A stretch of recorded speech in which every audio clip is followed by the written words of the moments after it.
सकट चौथ व्रत कथा। एक साहूकार और साहूकारनी। एक साहूकार और एक साहूकारनी थे। वे धर्म पुण्य को नहीं मानते थे। इसके कारण उनके कोई बच्चा नहीं था। एक दिन साहूकारनी पड़ोसी के घर गई। उस दिन सकट चौथ था। वहाँ पड़ोसन सकट चौथ की पूजा करके कहानी सुना रही थी।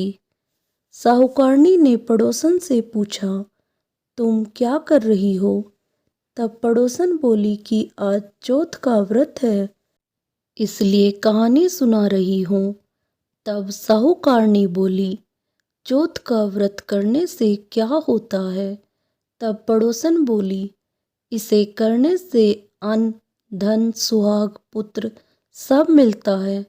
तब साहूकारनी ने कहा, यदि मेरा गर्भ रह जाए तो मैं 1.25 सेर तिलकुट करूंगी और चौथ का व्रत करूंगी। श्री गणेश भगवान की कृपा से साहूकारनी के गर्भ रह गया तो वह बोली कि मेरा लड़का हो जाए तो मैं 2.5 सेर तिलकुट करूंगी। कुछ दिन बाद उसके लड़का हो गया तो वह बोली कि हे चौथ भगवान, मेरे बेटे का विवाह हो जाएगा तो 5.25 सेर का तिलकुट करूंगी। कुछ वर्षों बाद उसके बेटे का विवाह तय हो गया और उसका बेटा विवाह करने चला गया, लेकिन उस साहूकारनी ने तिलकुट नहीं किया। इस कारण से चौथ देव क्रोधित हो गए और उन्होंने फेरों से उसके बेटे को उठाकर पीपल के पेड़ पर बिठा दिया। सभी वर को खोजने लगे पर वो नहीं मिला। हताश होकर सारे लोग अपने अपने घर को लौट गए। इधर जिस लड़की से साहूकारनी के लड़के का विवाह होने वाला था, वह अपनी सहेलियों के साथ गणगौर पूजने के लिए जंगल में दूब लेने गई।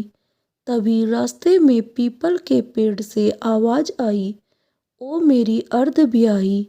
यह बात सुनकर जब लड़की घर आई, उसके बाद वह धीरे धीरे सूख कर काटा होने लगी।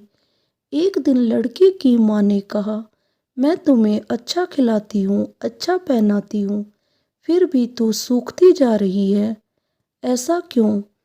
तब लड़की अपनी माँ से बोली कि वह जब भी दूब लेने जंगल जाती है तो पीपल के पेड़ से एक आदमी बोलता है कि ओ मेरी अर्धब्याही।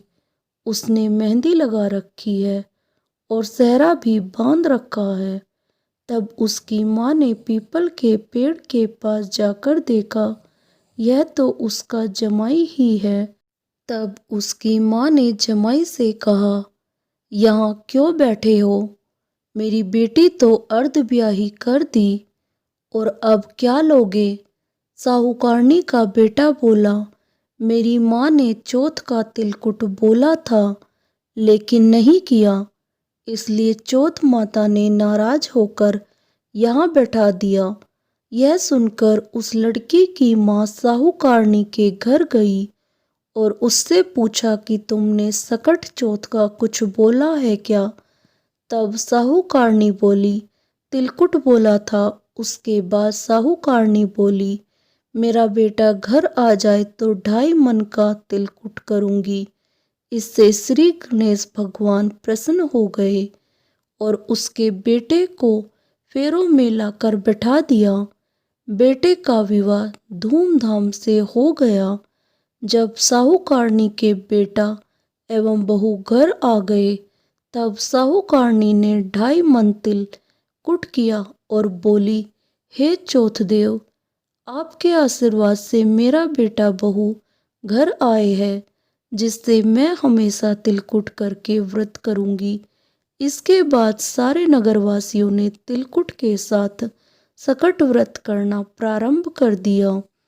हे सकट चौथ, जिस तरह साहूकारनी को बेटे बहू से मिलवाया, वैसे ही हम सबको मिलवाना। इस कथा को कहने सुनने वालों का भला करना। बोलो सकट चौथ की जय, श्री गणेश देव की जय। दोस्तों, आपको ये कहानी अच्छी लगी तो कहानी को लाइक करें और मेरे चैनल को सब्सक्राइब करना ना भूलें। धन्यवाद। राधे राधे।